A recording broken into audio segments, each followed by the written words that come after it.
দেখতেই পাচ্ছ বন্ধুরা, আজ চলে এসেছি কিছু বইয়ের সম্ভার নিয়ে। অনেক রকমের বই। দেখো, এখন তো বই পড়া কমেই গেছে, সবাই ফোনে ব্যস্ত, খেলাধুলা সব কিছুই উঠেই যাচ্ছে বলতে গেলে, সব ফোনেই ব্যস্ত। সেজন্য আগে কত গল্পের বই পড়তাম সময় পেলে, তাই না?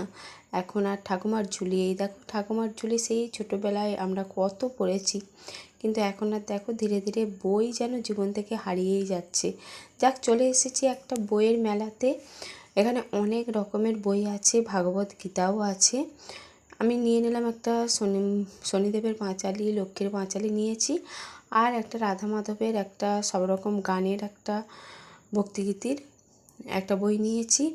এরকম করে টুকটাক একটু গীতা নিলাম। সব রকম করেই কিছু কিছু বই সংগ্রহ করেছি। একটু একটু করে গীতা প্রতিদিনই পড়ি, তোমরাও পড়বে, খুবই ভালো। গীতা তো ভগবানের দ্বিতীয় রূপ, ভগবানের মুখনিসৃত বাণী ওখানে আছে। তোমরা পড়বে, তোমাদেরও খুবই ভালো লাগবে দেখবে। আর এই দেখো লক্ষ্মীদেবীর পাঁচালী, ওটাও নিয়ে নিয়েছি।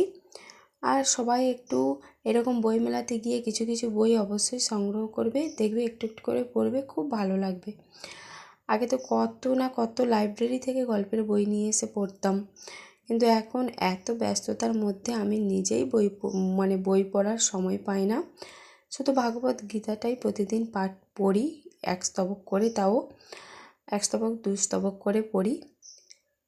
সময় খুবই কি বলবো, সব রকম কাজ করতে গিয়ে আর হয়ে ওঠে না, কিন্তু বই পড়তে খুবই ভালোবাসি। ঠিক আছে বন্ধুরা, আসছি পরবর্তী ভিডিও নিয়ে, দেখতে থাকো।